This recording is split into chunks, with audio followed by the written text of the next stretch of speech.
Hey, everyone, this is Andy Hall. You may call me Dr. Kennard. This is the Disappointed Cat Morning Show. Stories this Monday that we're covering. General Lee no more in Charlottesville. This crazy plan about reinstating Donald J. Trump as president was circulated through CPAC this past weekend. Yeah, we'll take a look at that. Booster shots, Israel, the booster shots for the coronavirus. Booster vaccine shots. Is that the right word? I don't know. It's Monday. It was a long weekend for me. So that will probably bleed over into this show. My rambling, my discussing what I did over the weekend. But hey, there was also a pro-life bank happening. A pro-life bank? Is that even possible?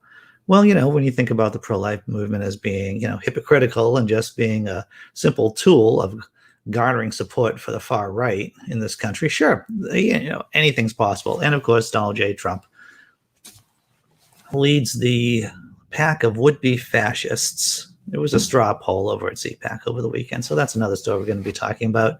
We usually do something funny before jumping into the show, but this isn't funny, but there's a bit of insight I think I want to talk about. First, I'm going to show you the video. There's an amazing story about Kurt Vonnegut and Joseph Heller, who wrote Catch-22 and Slaughterhouse-5. They're at the party of this billionaire. Vonnegut is teasing Heller, and he says, this billionaire whose house we're at, he made more money this week than your book will make it its entire life. And Heller says, but I have something that he doesn't have. Vonnegut says, what's that? And Heller says, I have some idea of what enough is. He says, I have enough. This idea of enough is so powerful. Seneca, who quotes Epicurus, says, if you don't regard what you have as enough, you will never be happy, even if you rule the entire world, right? Enough is never enough, the Epicureans and the Stoics say, for the person who enough is too little. And if you can get to a place of enough, what I have is good, everything else is extra, then everything you get is a bonus, and the rest of your life is amazing. But if you tell yourself you'll only be happy if I'll feel better when, you'll never get there. The finish line will move, I promise you. Enough is enough.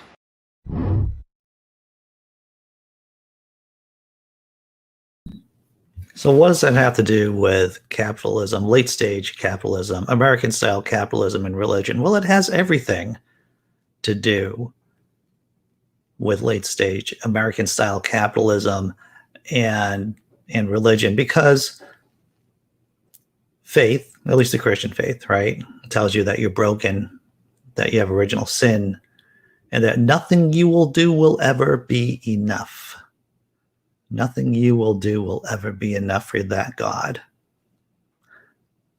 Late stage capitalism, American style capitalism, you can never have too much stuff. And those kind of personality dynamics, those two systems, evangelical Christianity, American style capitalism, it warps characters, it incentivizes the wrong behaviors. That's what it does. So, well, I can say that I don't think I'm ever going to have enough of, let's say, justice in the world, or functionally speaking, compassion in the world. I can say confidently in terms of stuff, yeah, I think I have enough. I think I have enough stuff, everyone. All right, I'm going to say hello to the chat. 22 comments. Hope everyone's doing well this morning. Check it out. So I wrote this satirical piece on my blog, Laughing in Disbelief. It's about a New York woman winning the 2021 Quran eating contest. Sure, once again, it's a satirical post, but I think it's very timely, to tell you the truth, because, how many Qurans can any one person eat in a 10-minute period? I don't know. I was watching the Nathan's hot dog eating contest on July 4th. So that's a lot of hot dogs in, 5 minutes? Is it 10 minutes? I'm not sure. I forget. John Hudson. I am doing so far so good. First cup of coffee. So Tobin Templeman asks, I wonder, Dr. Kennard, do they ever try the Bible, or is the Quran just taste better? I think it comes down to personal preferences, to tell you the truth, Tobin. You can't, it's a subjective feeling, right? I mean, feelings are subjective. And so some people's taste will just gravitate towards eating the Quran, and others will be, eating the Bible. Maybe some people will love to eat, Confucius's Analects, which I think I actually have kicking around here somewhere. I don't know where, but let's see. Dr. Mordecai. Do I need a stuffed animal on my shelf, Dr. Mordecai? A stuffed cat? I don't know. Samy, good morning. Simply Secular Dave. Hey, Wild Eden. Jess M. Let's see. Did I say hello to everyone? I think I did. Derek Cruz. Hello, hello. Cryptameria. Lee Spanner. And you have, I had enough. That's good for you, John Hudson. Mark Young. How you doing? Glad to see that you're here. So, I don't know. Some of you were here last night when I finally caught up with Joe Badon. Jack Maturko and I sat down and talked with filmmaker Joe Badon. Joe does these incredible mashup. He has done 2 full feature films, micro budget films. And if you've ever done a micro budget film, it's a labor of love. It's sweat. And he has created something beautiful. Some would say dark and beautiful. Well, he has 2 new short movies. And short movies, I'm talking about like 20 to 30 minutes long. I saw one of them. He gave me a sneak peek at The Blood of the Dinosaurs. Yeah, incredible movie. Well, I'm just saying that if you have a chance to check out, and if you're interested in film, if you're interested in Ingmar Bergman, we had an interesting conversation about The Hour of the Wolf, a 1968 movie, a horror movie by Bergman, his only horror movie. It was, I think, one of our best interviews, to tell you the truth. Joe's always fantastic to have on the channel.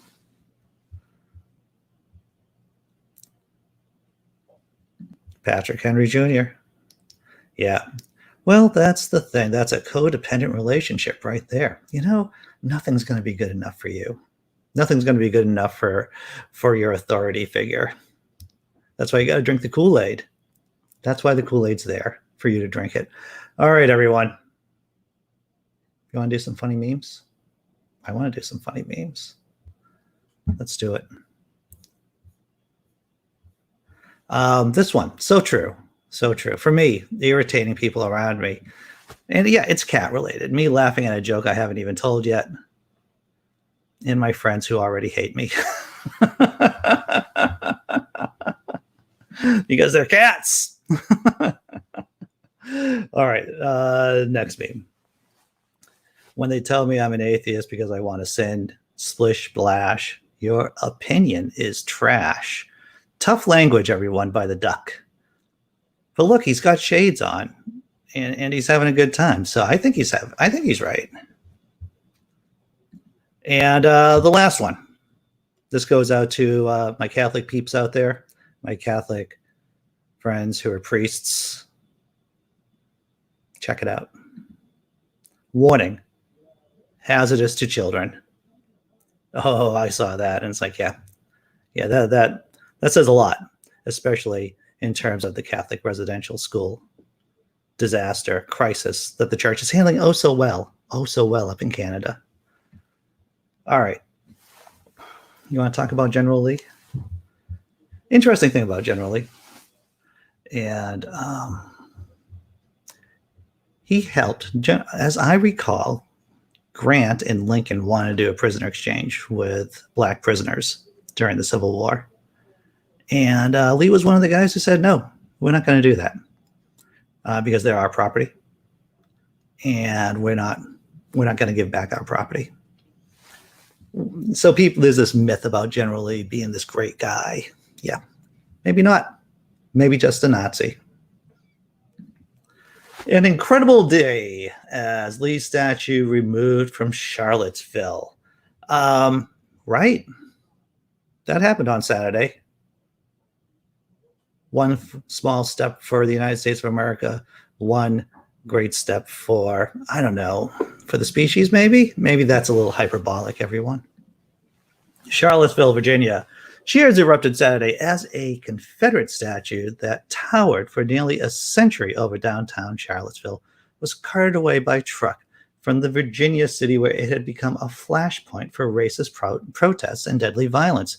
It was a day of palpable, I'll go with palpable joy and immense relief for scores of residents and visitors who lined neighboring streets to watch the larger-than-life figure of General Robert E. Lee as it was hoisted from its pedestal and taken, at least for now, to storage. The statue's removal came more than 5 years after racial justice activists had renewed a push to take down the monument, an initiative that drew attention of white supremacists and other racist groups, culminating in the violent Unite the Right rally in 2017. He's gone. So is a statue of Andy Jackson, too. Stonewall Jackson. Funny thing about Stonewall Jackson, he got shot and killed by his own troops. So tragic. Single tear. Let's go on with the story. Work to remove Lee's statue and one of Confederate General Thomas Stonewall Jackson shortly after proceeded peacefully and without interruption. It was a project held up for years by long, winding legal fight coupled with changes in a state law that protected war criminals. Oh, I'm sorry, war memorials. That's what I meant to say, everyone. Also removed Saturday was a statue depicting Sacagawea and explorers Meriwether Lewis and William Clark, which had been criticized for a depiction of the Native American guide and interpreter some view as subservient and weak. Couples, families with small children and activists looked on Saturday. The crowd intermittently chanted and cheered as progress was made fairly quickly. Hymns at one point wafted down the street as musicians performed from the front steps of a church. The city had announced plans for Saturday only a day prior. Earlier in the week, Charlottesville had already completed procedural steps necessary under a new state law to legally begin the removals. I wonder why they announced it the day before they did it. Maybe because of fascists, maybe because of white supremacists. Could that be the reason? Maybe that's the reason. After the Lee statue was gone, both workers and the crowd moved to a park about 2 blocks away for the Jackson statue removal. It took nearly an hour after a crane lifted the statue off its pedestal to situate the piece on a truck and secure it. But instead of dwindling, the crowd grew, many waiting with rapt attention to see it hauled away. It's quite a day. It's just a feeling of relief to see the statue be dragged out of here, backwards and back into history where it belongs. Rabbi Tom, going to butcher his name, Gerthitz, of the nearby congregation Beth Israel, said after the truck rumbled off, taking the Jackson Monument away. Bye-bye, General Lee. Bye-bye, Andy Jackson. Funny thing about Andy Jackson, too, I know I've mentioned this before, whenever he was in battle, he liked to keep his, I believe it was his right arm raised because thoughts in his head, he thought he would be winning if he kept his arm raised. Fervently religious man, too. Not surprising. All right. See how everyone's doing out there. Dr. Mordecai? Yep. Scott Duke, glad to see that you're here. First they came for the General Lee, and then they came for all the old racist movie cars. That's right. That's right, Simply Secular Dave. Your storage, melt it down. Well, I think, and tell me if I'm wrong on this, chat, is that if blowing it up or taking swings at it, for charity, right? You could just, take a sling, take a hit at Robert E. Lee, swing a bat or a hammer at Andy Jackson, and you save all that money.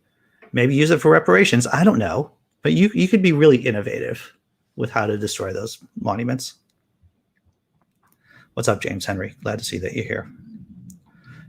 Good morning, Americats. That's Blazing Wizard Pope. Oh, I should say also England. right? I know this is a sharp transition from talking about Charlottesville and Confederate monuments coming down, but I saw the game on yesterday, England versus Italy. Wow.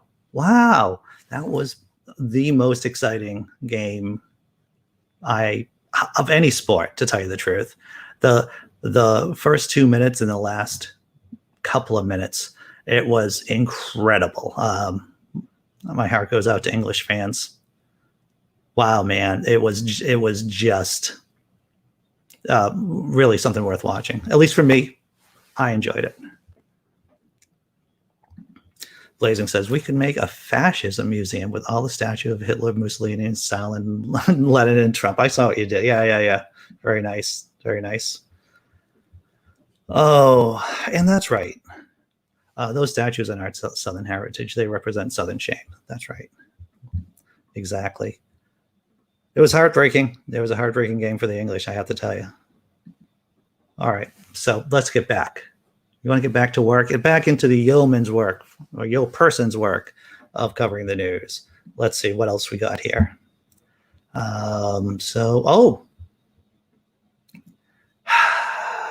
QAnon. Conspiracy theorists, they have a home in the Republican Party. You could say that they are the core of the Republican Party. That would not be wrong. A 7-point plan to reinstate Donald Trump as president in days, not years, was handed out at CPAC. Yeah, they have a plan, everyone. They have a plan. And it's not crazy at all about how to reinstate Donald Trump as president of the United States. The attendees of the Conservative Political Action Conference in Dallas have been handed cards outlining a 7-point plan to reinstate Donald Trump as president in days, not years. Forbes reporter Andrew Solender posted an image of the card on Twitter. All right, so I would just want you all to buckle up a bit, because we're going to go down this crazy list of the seven stages of reinstating Donald Trump as president, at least in this fantasy world of Q people and Republicans. All right. 1. And you got to love the all caps, right? That is truly you can tell. I think Plato, and I think Plato wrote all in caps because he really wanted people to understand what he was saying. I'm sorry, you're probably reading that. I'm going to leave it up. I'm going to leave that up and not do shtick. If I do shtick, I'm just going to keep the image up, everyone. All right. Number 1 of the 7-point plan. Reveal, all in caps, Achilles' heel. Pull back the curtain on the horror show that is today's Democrat Party. Watch Pelosi melt like the Wicked Witch of the West. See the Black Caucus, racist much, and other key groups flip unexpectedly, and watch the tables turn. I don't know what they mean by seeing the Black Caucus flip. Are they going to become Republicans? I don't know. It's very vague. Okay, but let's not belabor number 1. Let's go to number 2. Witness a trusted conservative elected as Speaker of the House, and once again, all in caps, finally reveal suppressed results of existing investigations into election racketeering. And of course, when they say reveal suppressed results, that means creating fake documents and producing fake news, because that's what QAnon does. But who is this trusted conservative that would be elected as Speaker of the House? Well, we're going to get to that, everyone. We're going to get to that really soon. 3, correct the official record. Reveal that Trump legitimately won the 2020 election. 4, the Speaker of the House drafts articles of impeachment for Biden-Harris. But who is the Speaker of the House? I'm glad you asked, everyone. It's citizen Donald J. Trump. He became the Speaker of the House. He is placed into the line of the presidential succession behind the vice president by electing him Speaker of the House. See, that's where the That's the secret sauce. Donald J. Trump has to become the Speaker of the House. Speaker of the House, Donald J. Trump then calls a vote to impeach, charge, and remove the imposters, Biden and Harris. And this is where the plan all comes together, everyone. Duly impeach, charge, and remove Biden and Harris, whereby rendering all acts of said imposters while in office null and void and of no effect, exclamation point. Then, duly elected Donald J. Trump resumes his rightful place as U.S. president. Wow. And because we know that if the president is gone, incapacitated, or removed from office, and if the vice president is removed from office, then it's the Speaker of the House, right? And that would just be Donald J. Trump. That's a brilliant plan. Wow. And so possible too.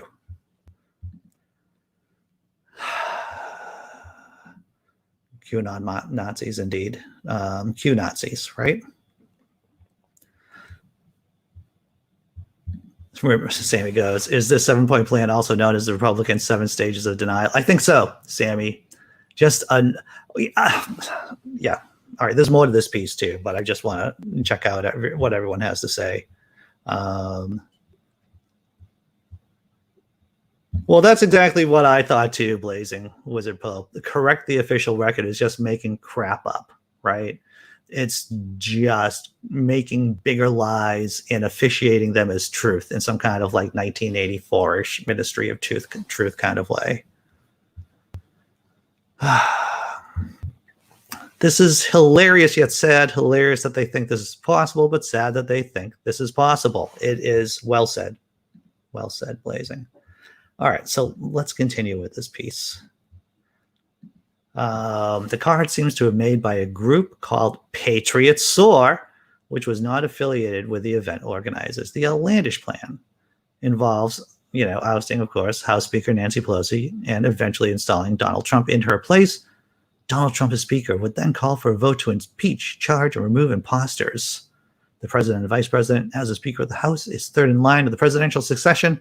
Trump would then take the presidency again in this highly improbable scenario. I think that's kind. That's kind, Business Insider, to call this a highly improbable scenario.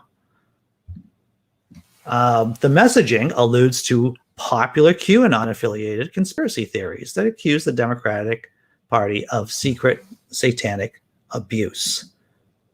Wow. Maybe they're thinking about the Catholic Church up in Canada. Secret child abuse. I guess it wasn't really that secret. I mean, a lot of people knew about it. Children were missing for decades, a century. A recent study found that around a quarter of the Republicans believe that Satan-worshiping pedophiles control the U.S. government.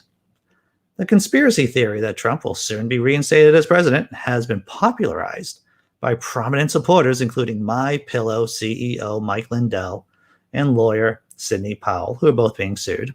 Of course, we already know that they're being sued by Dominion Voting Systems. The card also refers to a widely debunked conspiracy theory that the 2020 election was fraudulent, which has been rejected dozens of times in court, but they keep saying the lie. Why? I was actually listening to the Sam Harris podcast the other day, and Harris was talking to a neuroscientist, and they were talking about how flaky, how weird consciousness is. I don't know if anyone else has listened to this episode, and that, our memories are not like computers. Our minds, even just recalling a memory over and over again actually warps the memory a bit. So what you remember may not really be indicative of what actually happened. And if someone says a lie enough times, there's a great chance that a lot of people are just going to think that it's true just by the sake that they keep hearing it over and over again. And that's why the Republicans are doing this, is that they keep saying the lie over and over again. They will keep their base energized. A lot of people are going to just start assuming it's true. Because let's face it, though we're a species capable of reason, we are not a reasonable species. Check out the chat. before we do the halftime tummy rub show. Jessi Bear, glad to see that you're here. Oh, wow. Well, Trump is assuming that he will not be indicted. This is true. We'll see how that plays out. So, everyone, halftime tummy rub show. You'll see that there's no ads on the show. Everyone, if this is your first time here, if you're watching on Facebook, you'll notice that there are no ads on this channel. We in the royal sense of we, are completely viewer supported. You make this possible. YouTube members, patrons, you're the ones that keep this going. You are the ones that keep this ad free. Thank you for your contributions. It is appreciated. So, halfway through the show, if this is your first time here, this is what we do. We do the halftime tummy rub show, where I have a note here that asks people, please like the video. Please like this video, because it helps kind of spread it around the internet. It helps smear it around the internet a bit more, right? All right, so let's do something funny. This is funny, everyone. Hopefully, you'll find it funny.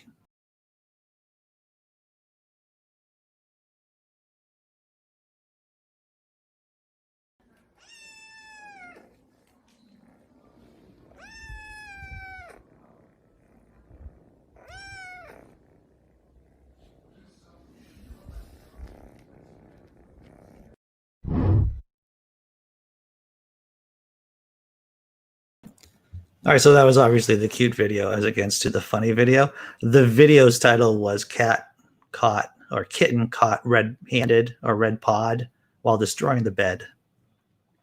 So that should put at least maybe not a smile in your heart, but make you feel a little better for everything. Blazing Wizard Pope, thank you for contributing to the channel, sir. Thank you very much. Greatly appreciated. And I see B just popped up in the chat. How you doing, B? Tummy rub time. That's right. All right. So what have we covered so far? If you're just checking in, General Lee's statue, as well as Stonewall Jackson's statue taken from Charlottesville, Virginia. Sorry, Nazis, no more blood and soil for you in Charlottesville. CPAC plan to reinstate, or a plan that was distributed in card form over at CPAC. It's a crazy right-wing QAnon fantasy about how to get Trump back into office. Even crazy by QAnon standards, everyone. Okay. Going with this whole theme that the right wing is insane, right? Let's just see where, if the election was held today, who would win? Who would be the Republican primary? Who would be the Republican candidate? Is it former President Trump? Well, yeah, it kind of is. I'm going to share this video with you all. And the name of the video is Trump wins 2024 CPAC Texas straw poll with 70%. Short video, everyone. But there's an and with this. It isn't just a clean. All right. So we asked it two ways. One without him on the ballot, and then one with him on the ballot. First one we're going to do is without Donald Trump. This is the scenario where he says, no, I'm not going to run. Well, tell us what it looks like, fellas. Go ahead, Ryan. Ron DeSantis, 68%.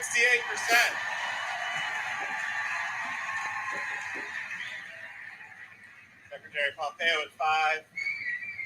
And Donald Trump Jr. at 4. And now let's take a look at what it looks like when Donald Trump is in the race for 2024. Are we ready? 70%.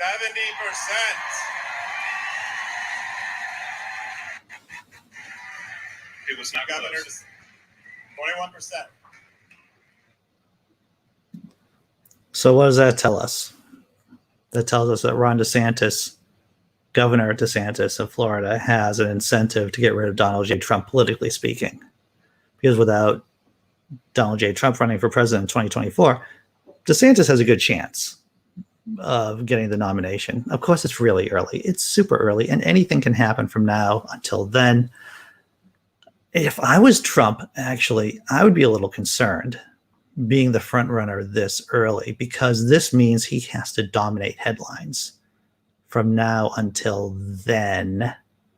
And what Trump is good at, and I don't like Trump, obviously, but what he is good at is crusting at the right moment, right? Timing out, surging at the right moment. And if he is number one position for the next couple of years, he has to keep up a lot of energy. A lot of energy. And of course, he has to stay out of jail too.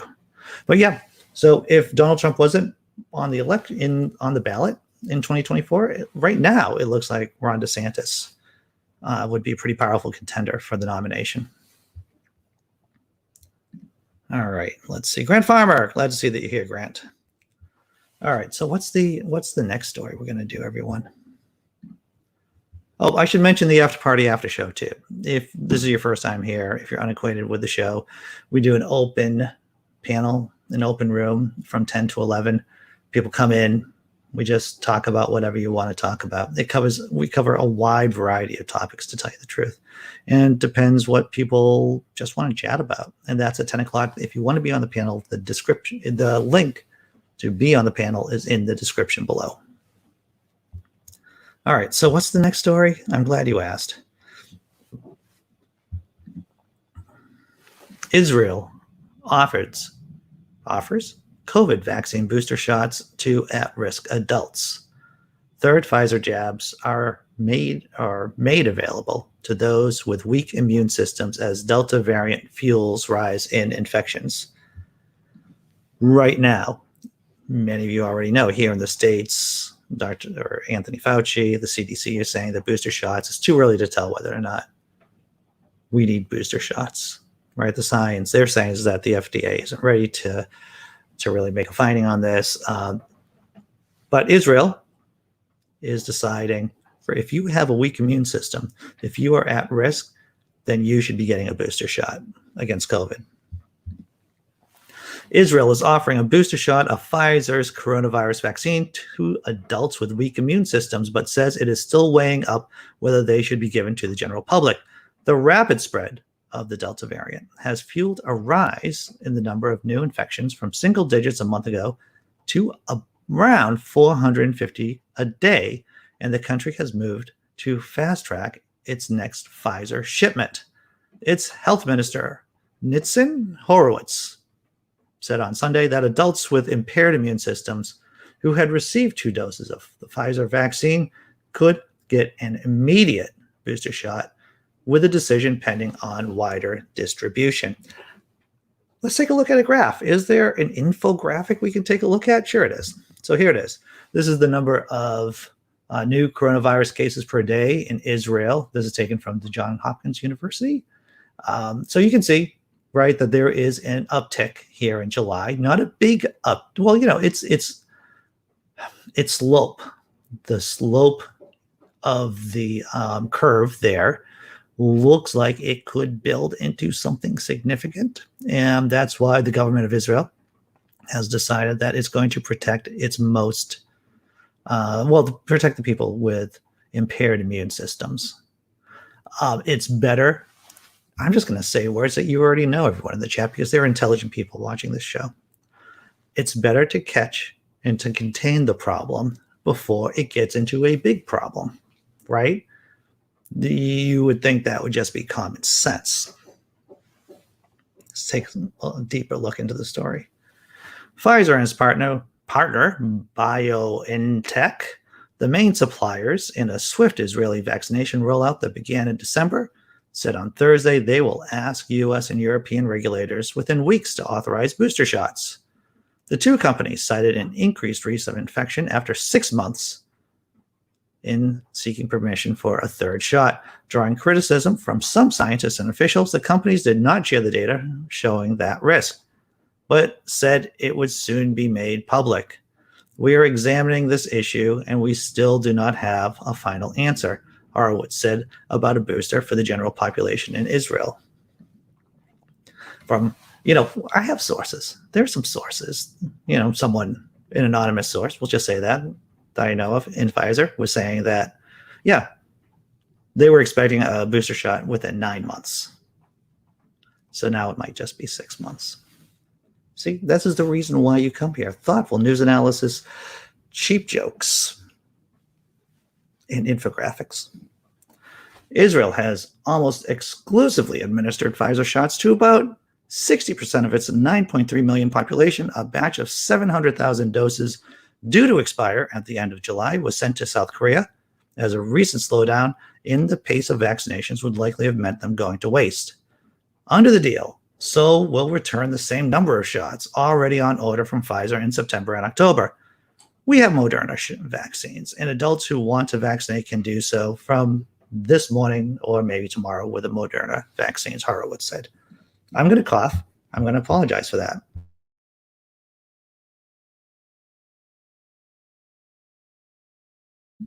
Rough weekend, everyone. Drove up to upstate New York. I guess it's upstate to New York to me. And then I drove back, and then I did the show last night. And these Monday morning shows are always tough because I do the late show and because I did some traveling over the weekend. It's a rough Monday. It's a rough Monday. Gonna check out the chat. I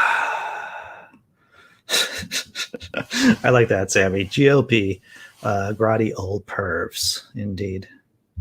I haven't heard anything about Moderna boosters. I haven't heard anything about that. What's up, Black female atheist? Glad that you're here. Glad that you're here. I know, right? How dare I have a natural bodily function? Whenever I start, I don't cough that often, but I have seasonal allergies, right? So I was at a pharmacy the other day, and I was doing some shopping for one of the people I work for. And, I just started, getting a tickle. I'm like, just like now, I just started coughing. And it's like, hey, I just wanted to tell the person, so the poor cashier, because I'm probably getting minimum wage, right? He has a mask on. He's behind the plastic shield. But I just wanted to reassure him that, hey, I've been vaccinated. So whatever this is, it's just, I just wanted to reassure him. Hey, what's up, Rage? Hope you're doing well. All right. Oh, I try to be considerate. I have stories about being considerate to everyone that I might share in the after party, after show. I have a couple of stories about being considerate. I don't like to tell stories about how I'm considerate or how I'm nice for that matter. I believe it just cuts against my brand. All right.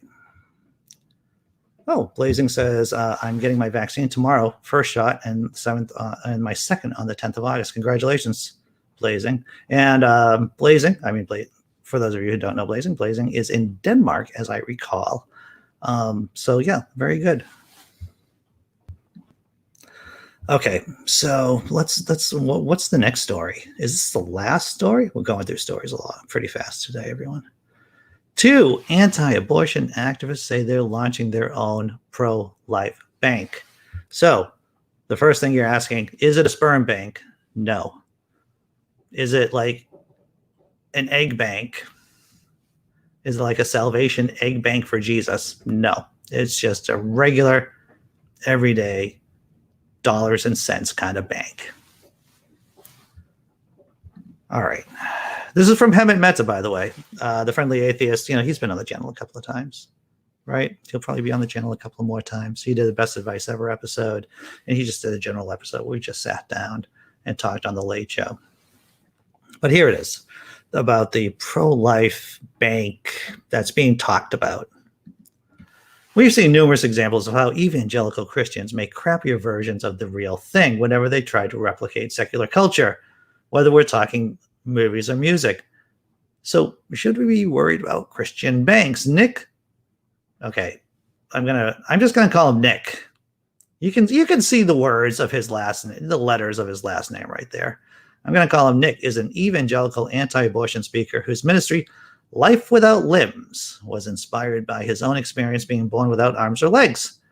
It's an inspiring personal story regardless of his positions. Gonna let that sit for a minute. Now we'll move on.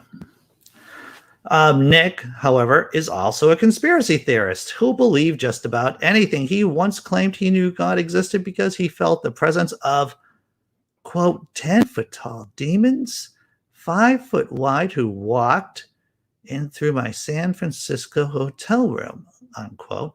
And more recently, when his unnamed bank shut down his account, he assumed, with no evidence, that it was because of his conservative ideology. Once I got kicked out of a bank with no warning, he continued. They froze my credit cards, froze my debit cards. They gave me a letter to say that they did a review of me as a client and they don't want anything to do with me. Sounds like Nick is into some shady shit, to tell you the truth. If a bank doesn't want to do business with you, and especially if you're in a protected class, right? Because Nick has disabilities. That is a third rail for a lot of banks. So I have to wonder whether or not Nick is just lying, whether or not he's a liar for Jesus. Probably. We don't know why they kicked him out, and we don't know anything about his finances that may have led to the account closure, but banks don't do that sort of thing without reason. No matter how many conservatives claim it's persecution, banks regularly do business with Republicans. Yeah, you would know if they suddenly stopped. In any case, Nick said he had been doing some research and found that his bank, along with most others, regularly donate to organizations that support the murder of babies through abortion.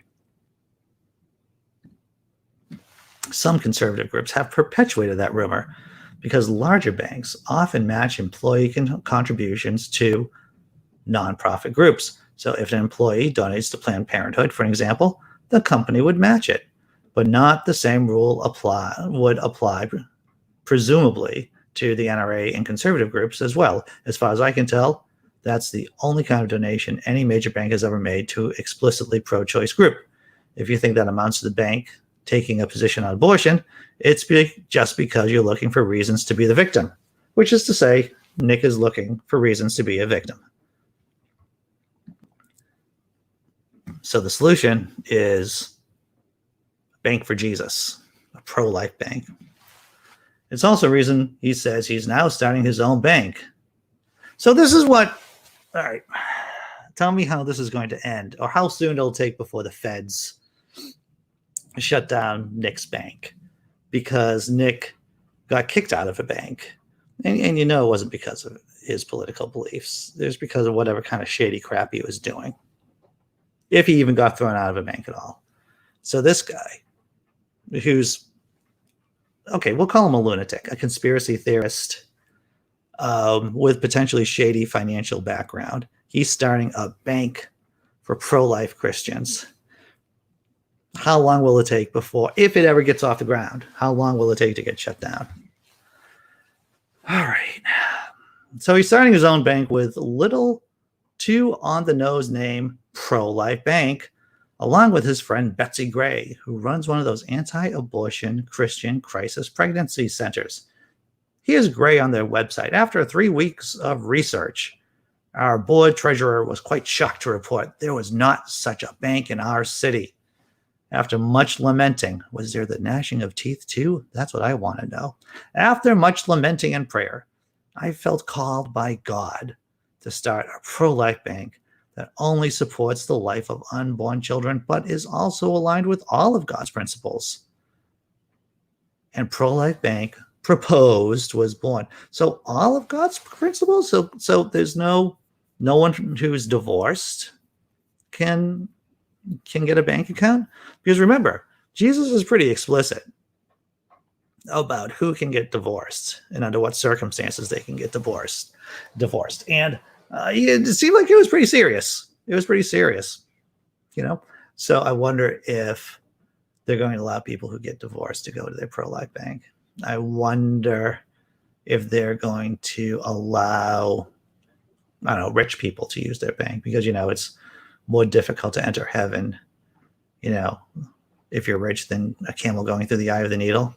So that means this pro-life church, if it was going to really work on Jesus-centered principles, well, one, it would curse fig trees, but it would be tailored to poor people, right? Weird. Neither Nick nor Gray have any actual experience running a bank, much less starting one from scratch. And it's not clear they have any idea what they're doing, or that they're hiring people who have relevant experience. or that they know what obstacles stand in their way. So they have a name, a logo, a website that's mostly taken up by their bios, and that's it. It says it will be a full service bank, FDIC approved. But the steps to get there are unmentioned, which should be concerning to everyone. But even though they don't have experience doing the bank, even though they don't really have steps how to get the bank off the ground, I'm sure they're still taking money from people who want to invest or contribute to the pro-life bank. 42 comments. What's going on in the comment section? Oh, I got to catch up. It's good that you comment. To tell you the truth. Ian Davenport, glad to see that you're here. Oh, girlfriend's here. Hello, girlfriend. Girlfriend's going away for a week, leaving me and the biscuit alone. Can you believe that? Over a week. Well, what am I going to do? What am I going to do? Well, I don't know. I'm going to have to keep myself occupied somehow. Oh, man. All right, so I'm trying to just catch up with what's going on here in the chat. KCA Randy, glad to see you're here too. Let's see. Jessi Bear says, well, I'm going to now start a pro-choice bank. We will donate to Planned Parenthood. Yeah, I can get behind that. I can get behind that. Oh, Tesla Ranger. It's got super scam. It just doesn't have scam. It's I think when they give, if they're going to take like cash donations, if they send people like envelopes out, with fundraisers, you get through the mail, there'll be like an envelope, please return envelope with a check or money order or whatever it is. And on that envelope, it would just say, this is a scam. And some people would say like, oh, this seems pretty good. Seems like a legit business. I have to get involved with this. A spank bank. I saw what you're doing there, John Hudson. I see what you're doing. All right. Let's see. Right. Well, that's a good point too, Grand Farmer. I'm glad that you pointed that out. No charging of interest. We know that it is anti-biblical to charge interest. Muslims have, of course, Islamic financial centers. And even though it's against, they take it seriously, kind of. They take it that they're not officially able to charge interest, but somehow there's interest charged. That's how I understand it. Don't have a full understanding of how Islamic banking works. Well, God, imaginary God, happy is he who dashes the bankers against the rocks. Hallelujah, praise the Lord. Biscuit will invite all of his friends to have a great party with Andy. I think so. I think that's exactly what we're going to do. I'm starting Fred's pretty good bank at the sign of the sock. Very nice, Fred. All right. Administration fees. Good. Thank you.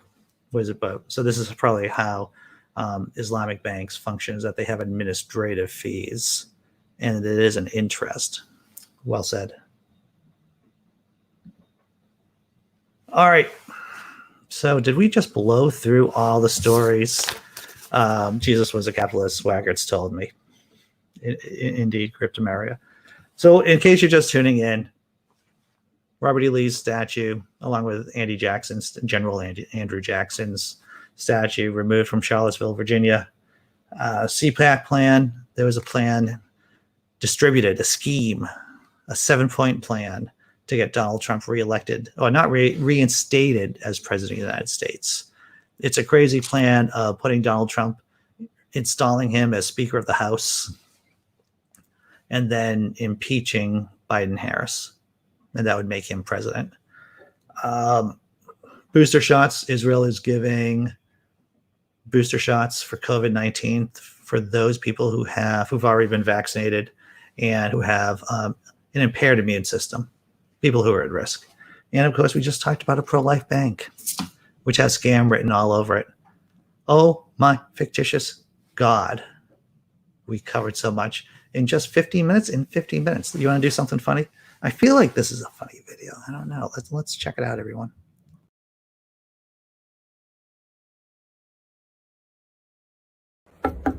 God, you wanted to see me? Oh, perfect timing. Sit down. I was just planning your next life. Can I have bigger calf muscles this time around? We'll talk about that. So in the next one, you're gonna live until 106. Can we do 120?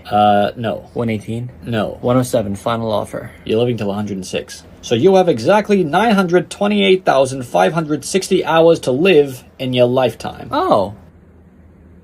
Oh. About 148,000 hours of it will be miserable, annoying, and generally unpleasant. Oh. My question to you is, how do you want to allocate these 148,000 hours of suffering? Do you want to, go through it all at once in your childhood? Do you want to, allocate them equally across your life? What do you want to do here? Well, how many hours will I be happy? About 167,000 hours, so like 18% of your life. So only a third of my life will be memorable. Yeah, about a third. So what am I doing with the rest of my life? Another third of your life, 309,520 hours, will be very forgetful. You're either exchanging your time for money, or you're just scrolling through TikTok. Jesus. Yo, did someone call me? No, sorry. Look, work with me here. Do I have any time left at all? Well, no, you have another 309,520 hours left. Great. Which you will spend sleeping. Oh. Well, at least humans remember most of their dreams, right? Yeah, okay. Well,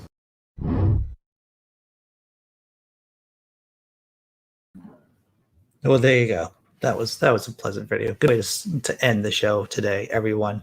Checking out the chat. Wasn't the last time, and I have to say once again, thank you for all of you showing up. Thank you to YouTube members, to patrons. This is completely viewer funded, viewer supported channel. I still gotta get rid of some of those old ads, man. I gotta go through those old ads and just take out the commercials because they bug me. They bug me a lot.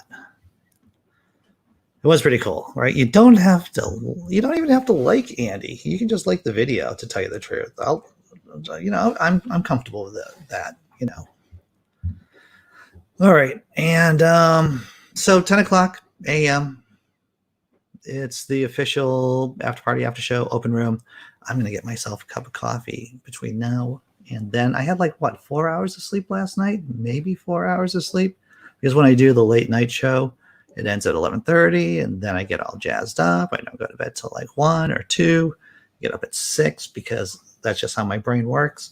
And so, yeah, I think a second cup of coffee is going to be necessary. That's what I think. Let me do the thank you video to YouTube members and patrons.